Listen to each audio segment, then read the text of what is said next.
Hi all, welcome to GDY's kitchen. First time நம்ம சேனலை பார்க்குறவங்க சப்ஸ்கிரைப் பண்ணிக்கோங்க, பக்கத்தில் இருக்க பெல் ஐக்கானே கிளிக் பண்ணிக்கோங்க. அப்போ தான் நாம் போடுற வீடியோஸோட நோட்டிஃபிகேஷன் உங்களுக்கு வரும். இன்றைக்கி நம்ம என்ன பார்க்க போகிறோன்னா, மரவள்ளிக்கிழங்கு வடை பார்க்க போகிறோம்.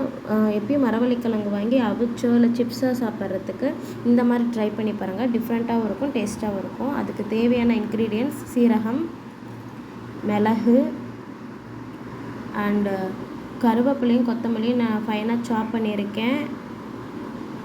4 பச்சை மிளகா எடுத்து சாப் பண்ணி வச்சுருக்கேன். அடுத்தது 5 பெரிய வெங்காயம் நான் நறுக்கி வச்சுருக்கேன். நல்லா பொடியை நறுக்கிக்கோங்க. அடுத்தது நம்மளோட பேட்டர் பார்த்திங்கன்னா, இதில் பச்சரிசி தவிர்த்து நீங்கள் புழுங்கல் அரிசி, இட்லி அரிசி, ரேஷன் அரிசி எது வேணால் சேர்த்துக்கலாம். அதோட மரவள்ளிக்கிழங்கு துருவி சேர்த்துக்கோங்க. மரவள்ளிக்கிழங்குல ஈரப்பதம் இருக்கனால நான் 2 ஸ்பூன் அரிசி மாவு போட்டிருக்கேன். போட்டுட்டு நம்ம எடுத்து வச்சுருக்க இன்க்ரீடியன்ட்ஸ் இதில் ஆட் பண்ணிடலாம். சீரகம் 2 ஸ்பூன் போட்டுக்கோங்க. சீரகமாக இந்த மாதிரி கையில் நல்லா நசுக்கி போட்டுக்கோங்க. அப்போ தான் அந்த ஃப்ளேவர் உங்களுக்கு ஃபுல்லாக இந்த மாவில் இறங்கும், சாப்பிட கொஞ்சம் நல்லாயிருக்கும். அடுத்து மிளகு 1 ஸ்பூன் போட்டுக்கோங்க. அடுத்து நம்ம நறுக்கி வச்சுருக்க பச்சை மிளகா, கருவேப்பிலை, கொத்தமல்லி இதெல்லாம் ஆட் பண்ணுங்கள். நெக்ஸ்ட்டு ஆனியனை கையில் நல்லா பிசைஞ்சு விட்டு ஆட் பண்ணுங்கள். அப்போ தான் ஒன்றோட ஒன்று ஒட்டாமல் ஃபுல்லாக ஸ்ப்ரெட் ஆகும். இதில் நாங்கள் மாவு அரைக்கிறப்பே உப்பு ஆட் பண்ணிட்டோம். ஸோ நீங்கள் உங்களுக்கு தேவையான உப்பு நீங்கள் ஆட் பண்ணிக்கலாம். அகைன் சொல்கிறேன், மாவு அரைக்கிறப்ப நீங்கள் தண்ணி ஊற்ற வேண்டாம். ஏன்னா மரவள்ளிக்கிழங்குல தண்ணி விடும். ஸோ நீங்கள் மாவு அரைக்கிறப்ப தண்ணி ஊற்ற வேண்டாம், நைஸாக அரைச்சிக்கோங்க.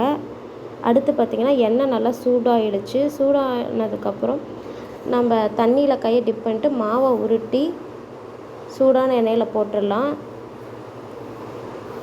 மாவு உருட்டி போட்டதுக்கப்புறம் ஸ்டவ்வை மீடியம் ஃப்ளேமில் வச்சுக்கோங்க. அப்போ தான் கருகாமல் நல்லா ஒரு கோல்டன் ப்ரௌனில் வரும். உள்ளேயே நல்லா வெந்திருக்கும்.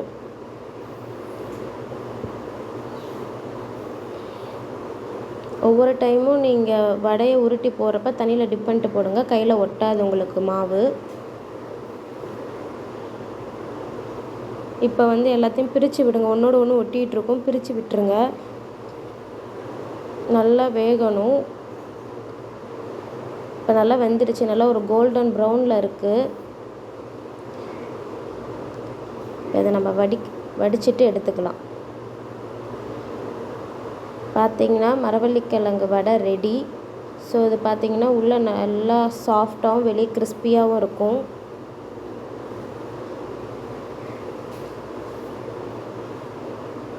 நீங்களும் இதை ட்ரை பண்ணி பாருங்கள். ட்ரை பண்ணிவிட்டு எப்படி இருக்குன்னு கமெண்ட்ஸில் சொல்லுங்கள்.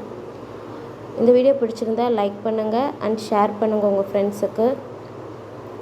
தேங்க்ஸ் ஃபார் வாட்சிங்.